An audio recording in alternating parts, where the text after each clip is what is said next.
मित्रांनो, ही गोष्ट फार जुनी नाही आहे. फक्त 12 डिसेंबर 2023ची आहे. ही गोष्ट माझ्या शेजारी राहणाऱ्या स्मिता भाभीची आहे. त्यांचे वय 28 वर्ष आहे. त्या एकदम सुंदर आहेत.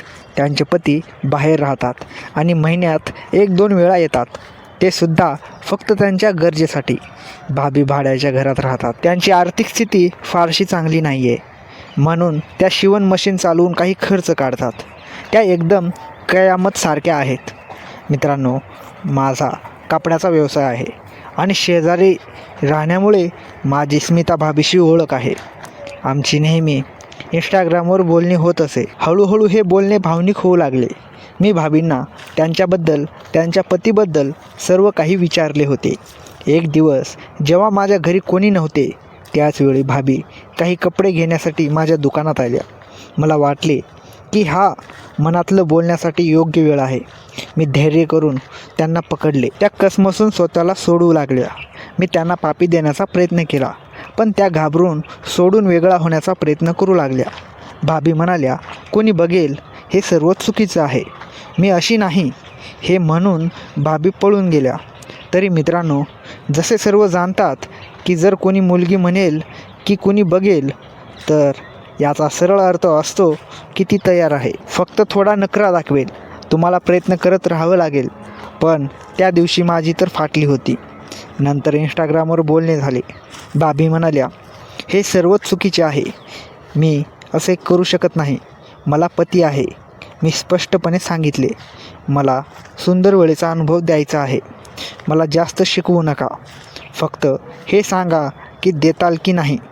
माझे मन आहे. जर अनुभव करायचा असेल तर ठीक, अन्यथा सोडा. अशा प्रकारे बोलणे चालू राहिले. आता त्या मजा घेऊ लागल्या आणि विचारू लागल्या की माझ्या किती गर्लफ्रेंड होत्या. मी आधी कुणाबरोबर सुंदर वेळेचा अनुभव घेतला की नाही. हे सर्व मी त्यांना काही भाभींबरोबरच्या सुंदर अनुभवाच्या गोष्टी सांगितल्या. हे सुद्धा सांगितले की मी कितींच्या जीवनाचा अनुभव घेतला आहे आणि कसे कसे मी त्यांना सुंदर वेळेचा अनुभव दिला आहे. मी त्यांना हे सुद्धा सांगितले की मी मुली आणि भाभींना सुंदर वेळेचा अनुभव देत देत रडवतो. त्या हे सर्व ऐकत आणि हसून उत्तर देत. काही दिवसानंतर भाभीचा कॉल आला. त्या म्हणाल्या, मला 2,000 रुपयांची गरज आहे. तुम्ही मला द्याल का? मी 10 दिवसात परत देईन. हे सरळ इशारा होता की भाभी तयार झाल्या आहेत. मी सुद्धा उशीर केला नाही. मी म्हणालो, मी देण्यासाठी तुमच्या घरी येतो. भाभी म्हणाल्या, भुंजा घेऊन येताना. मी लगेच पोहोचलो. मी त्यांना भुंजा दिला आणि नंतर त्यांच्या व्यक्तिमत्वाला अनुभव देत त्यांना पापी दिली. यावेळी ना त्या साथ देत होत्या ना रोकत होत्या. मी व्यक्तिमत्वाचा सुंदर अनुभव घेऊ लागलो. ज्यांनी आजपर्यंत कुणाच्या व्यक्तिमत्वाचा अनुभव घेतला नाही, तो त्या आनंदाला कधी समजू शकत नाही. मी भाभींना पापी देणं सुरू केलं. भाभी म्हणाल्या, आता कोणी येईल, तुम्ही आता जा, बाकीचे सर्व रात्री करू. ही गोष्ट खरी होती, म्हणून मी भाभींपासून वेगळा झालो. मी विचारले, किती वाजता येऊ?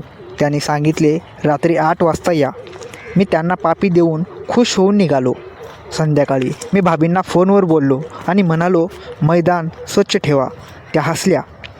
मी संध्याकाळी पाकिट विकत घेतले आणि त्यांना सांगितले सुद्धा की मी हे घेऊन येत आहे. त्यांनी काही बोलल्या नाहीत.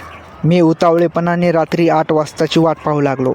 पण माहिती नाही का, जेव्हा तुम्ही एखाद्या गोष्टीची उतावळेपणे वाट पाहता तेव्हा वेळ फार हळू चालतो. तेव्हा माझ्या मनात खूप काही चालू होते की त्यांना कशा पद्धतीने सुंदर अनुभव देईन. याच विचारात मी एकदा बाथरूममध्ये जाऊन हातबलसुद्धा केले. पण संध्याकाळी 7:30 वाजता त्यांनी कॉल केला आणि म्हणाल्या, मी आज तुला अनुभव देऊ शकत नाही. मला वाईट वाटत आहे. मित्रांनो, विश्वास ठेवा, माझ्या तर दाटलेल्या भावनेवर धोकाच झाला. सारा मूड खराब झाला. मी रागाने कॉल कट केला आणि इंस्टाग्रामवर त्यांना ब्लॉक केले. रात्री 10 वाजता भाभींचा पुन्हा कॉल आला. मी म्हणालो, सरळ सांगा, अनुभव द्यायचा आहे तर ठीक, अन्यथा माझ्याशी बोलू नका. थोडे बोलणे झाले आणि त्यानंतर त्या मानल्या. भाभी म्हणाल्या, रात्री 3 वाजता माझ्या घरी या, पण फक्त एकदाच अनुभव घेऊ. मी सुद्धा हो म्हणालो. मी अलाराम लावला आणि झोपलो. पण अफसोस, मी उठलोच नाही. सकाळी पाहिले तर 3 वाजता त्यांचे 7 मिस कॉल होते. म्हणजे त्या काही जास्तच प्रभावी झाल्या होत्या. एका परक्या भावनांना आपल्या जीवनात टाकून घेण्यासाठी. दुसऱ्या सकाळी उठून मी त्यांना सांगितले तर त्यांनी सांगितले, तुमचीच चूक आहे, आता तर मी अनुभव देणारच नाही. पण तरीही मी सकाळी 8 वाजता त्यांच्या घरी गेलो. जाताच मी त्यांना 2,000 रुपये दिले आणि म्हणालो, 10 दिवसात मला परत हवेत, कारण हे मी मित्रांकडून मागून घेतले आहेत. त्यांनी उत्तर दिले, हो नक्की देईन. नंतर मी त्यांना माझ्याकडे ओढले आणि पापी देऊ लागलो. यावेळी त्या माझा साथ देत होत्या. नंतर उशीर न करता मी मोकळा झालो. तिथे त्यांचा 4 वर्षाचा मुलगा होता. म्हणून मी म्हणालो, किचनमध्ये चला ना. किचनमध्ये त्यांना भिंतीला टेकवून सुंदर वेळेचा अनुभव देऊ लागलो. त्या आवाज काढत होत्या. ATMमधून नोट काढण्याच्या आवाजानंतर जर कोणता दुसरा आवाज मला आवडतो तो फक्त हाच आहे. त्या फक्त डोळे बंद करून भावनाचा अनुभव घेत होत्या. मित्रांनो, आंबा विकत घेऊन खाण्यापेक्षा कोणाच्या बागेत दगडाने चुपचाप तोडून खाण्यात जास्त मजा येते. मला फक्त तीच मजा येत होती. माझ्या मोहल्ल्यातील भाभी जी आपल्या पतीसाठी वट सावृतीची पूजा करायची, तीच मला सुंदर अनुभव देत होती. खैर, मी बराच वेळ मस्त सुंदर अनुभव दिल्यानंतर मी तयार होऊन परत आलो. त्या दिवशी सकाळी स्मिता भाभीच्या किचनमध्ये जे काही घडलं त्यानंतर मला स्वतःबद्दल एक वेगळाच गर्व वाटू लागला होता. बागेतला आंबा चोरून खाण्यातली मजा खरोखरच काही वेगळी होती. पण मला कुठे ठाऊक होतं की ज्या बागेत मी शिरलो होतो तिथल्या फांद्यावर काट्यांपेक्षा जास्त विषारी साप दबा धरून बसले आहे. त्या घटनेनंतर 2-3 दिवस आमचं इंस्टाग्रामवर बोलणं अगदी नॉर्मल चाललं होतं. पण भाभीच्या वागण्यात एक अनामिक बदल जाणवू लागला होता. त्या आता पूर्वीसारख्या घाबरलेल्या नव्हत्या. उलट त्या आता अधिकाराने बोलू लागल्या होत्या. पैसे दिले का मित्राला परत? त्यांनी मेसेज केला. नाही अजून, व्यवस्था करतोय, मी उत्तर दिलं. कशाला काळजी करतोस, मी आहे ना, लवकरच काहीतरी मार्ग काढू. त्याने पाठवलेला हा मेसेज वाचून मला थोडं नवलच वाटलं. 10 दिवसात पैसे देणारा माणूस इतक्या लवकर मार्ग काढण्याच्या गप्पा का करतोय? 15 डिसेंबर 2023 ची ही रात्रीचे साधारण 11 वाजले असतील. बाहेर थंडीचा कडाका वाढला होता.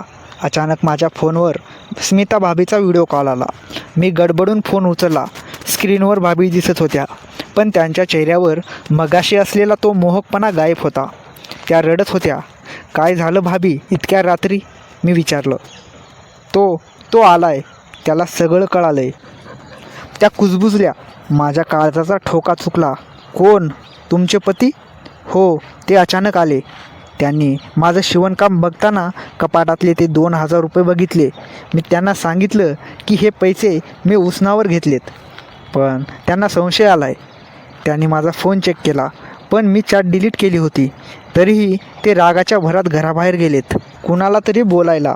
मला भीती वाटते ते पोलिसाला घेऊन येतील किंवा तुझ्या घरी येतील. माझं मन भीतीने थरथरू लागलं.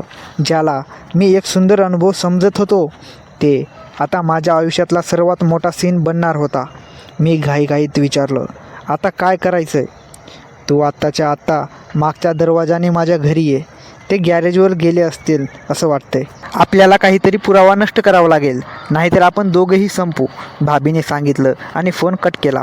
मी विचार न करता डोक्यावर हुडी चढवली आणि अंधाराचा फायदा घेत त्यांच्या घराच्या मागच्या बाजूला पोहोचलो. दरवाजा उघडाच होता. मी आत शिरलो तेव्हा तिथे कमालीशी शांतता होती. किचनमध्ये एक मंद दिवा जळत होता. भाभी, मी दबक्या आवाजात हाक मारली. मागून कोणीतरी माझ्या तोंडावर हात ठेवला आणि मला बाजूच्या अंधाऱ्या खोलीत ओढलं. ती स्मिता भाभीच होती, पण तिच्या जवळ येणारा तो वास आज सौम्य नव्हता, तर त्यात कसली तरी उग्र वास मिसळला होता, जणू काही रसायनाचा. गप बस, तो बाहेरच आहे. त्या माझ्या कानात पुटपुटल्या. खोलीच्या खिडकीतून बाहेर पाहिलं तर तिथे कोणीच नव्हतं. फक्त एक काळी कोळसा झालेली जुनी रिक्षा उभी होती.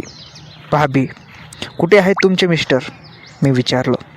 त्यांनी हळूच बोट दाखवलं जमिनीकडे. तिथे एक गोणपाट पडलेलं होतं, जे लाल रंगाने माखलेलं होतं. माझ्या पायाखालची जमीन सरकली. हे काय आहे? मी थरथरत विचारलं. त्याने मला मारण्याचा प्रयत्न केला म्हणून मी फक्त स्वतःचा बचाव केला. भाभीच्या आवाजात आता रडणं नव्हतं, तर एक भयानक शांतता होती. आता तुला माझी मदत करावी लागेल. जर हा मृतदेह इथून हलवला नाही तर पोलीस तुलाही सोडणार नाहीत, कारण त्यात 2,000 रुपयाच्या नोटवर तुझेही फिंगरप्रिंट आहेत आणि तुझ्या दुकानातले कपडे माझ्या घरात सापडलेत. मला जाणवलं की मी एका भयानक सापळ्यात अडकलो होतो. स्मिता भाभी, जिला मी एक अबला समजून तिच्या जीवनाचा अनुभव घेतला होता, ती प्रत्यक्षात एक मास्टर माइंड होती. तिने मला त्या रात्री 3 वाजता मुद्दामून बोलावलं होतं, जेणेकरून माझ्या कॉल हिस्ट्रीमध्ये पुरावा राहील की मी त्यांच्या घरी येण्यासाठी उतावळा होतो. तुम्ही त्याला मारलत? मी ओरडलो. आपण त्याला मारलत, त्या हसून म्हणाल्या. लक्षात ठेव, तू पैसे दिलेस, तू इथे आलास आणि आता तू हे गोणपाट उचलणार आहेस. त्या क्षणी मला त्यांच्या डोळ्यात एक वेगळीच चमक दिसली. ती प्रभाव नव्हता, तो एक वेगळाच आनंद होता. त्या 4 वर्षाचा मुलाचा आवाज येत नव्हता. तो कुठे होता? भाभी, मुलगा कुठे आहे? तो झोपलाय, त्याला मी औषध दिलंय. आता वेळ घालवू नकोस, उचल हे. मी भीतीने ते गोकाट उचललं. जड होतं. आम्ही ते मागच्या अंगणात नेलं, जिथे एक जुना कोरडा विहिरीचा खड्डा होता. आम्ही ते त्यात ढकलून दिलं. काम झाल्यावर मी तिथेच कोसळलो. आता जा घरी आणि लक्षात ठेव, जर कुणाला काही बोललात तर माझ्याकडे तुझ्या विरोधात सगळे पुरावे आहेत. तू माझ्याशी जबरदस्ती केलीस असा मी दबाब देईल, भाभीने थंडपणे सांगितलं. पुढचा आठवडा मी वेड्यासारखा फिरत होतो. स्मिता भाभी मात्र एकदम नॉर्मल होत्या. त्या रोज सकाळी वटसावित्रीच्या पूजेसारखी पवित्र दिसायच्या. मोहल्ल्यात चर्चा सुरू झाली होती की भाभीचे पती पुन्हा बेपत्ता झालेत. 22 डिसेंबरला दुपारी माझ्या दुकानात एक पोलीस ऑफिसर आले. माझ्या काळजाचा ठोका चुकला. तुमचं नाव रोहन? त्यांनी विचारलं. हो सर. स्मिता भाभींना ओळखता का? हो, शेजारी आहेत. त्यांच्या पतीचा फोन तुमच्या नंबरवरून ट्रॅक झाला आहे. त्यांच्या बेपत्ता होण्यामागे रात्री तुमचं आणि भाभीचं खूप बोलणं झालं होतं. मी घामाने ओलाचिंब झालो. मला वाटलं आता सगळं संपलं, पण ऑफिसर पुढे जे बोलले त्याने माझ्या मेंदूच्या नसा सुन्न झाल्या. आम्हाला स्मिता भाभीच्या घरातून एक डायरी सापडली आहे. त्यात त्यांनी लिहिलं की त्यांचा पती आधीच 6 महिन्यापूर्वी एका अपघातात वारला होता. मग तुम्ही ज्या माणसाला त्या रात्री गोकाटात पाहिलं तो नक्की कोण होता? माझं डोकं चक्रावलं. जर पती 6 महिन्यापूर्वीच मेला होता तर त्या रात्री गोपाटात कोण होतं? आणि भाभी मला कोणाबद्दल सांगत होत्या? मी तातडीने भाभीच्या घराकडे धावलो. घर बंद होतं. खिडकीतून आत डोकावलं तर घर पूर्ण रिकामं होतं.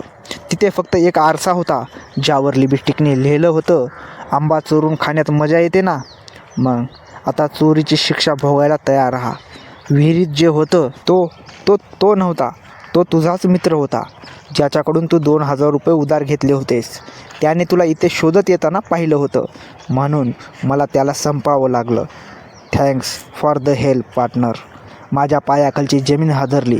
मी ज्या मित्राकडून पैसे घेतले होते तो गेल्या काही दिवसापासून बेपत्ता होता. मी स्वतःच्या हाताने माझ्या मित्राचा मृतदेह विहिरीत फेकला होता. बाहेर पोलीस गाडीचा सायलेन्स वाजवू लागला. स्मिता भाभी गायब होत्या आणि मी एका अशा गुन्ह्यात अडकलो होतो ज्याचा प्लॅन मी नाही तर एका सुंदर दिसणाऱ्या वेड्या बाईने रचला होता. मित्रांनो, पुढचा भाग पाहायचा असेल तर कॉमेंटमध्ये नक्की लिहा. भाग 2 हवा आहे. लाईक करा, कारण तुमचा एक लाईक या कथेचा पुढचा भाग आणेल. सबस्क्राईब करा, कारण पुढचा भाग अजून भयानक आहे. सत्य अजून पूर्ण बाहेर आलेलं नाही आहे.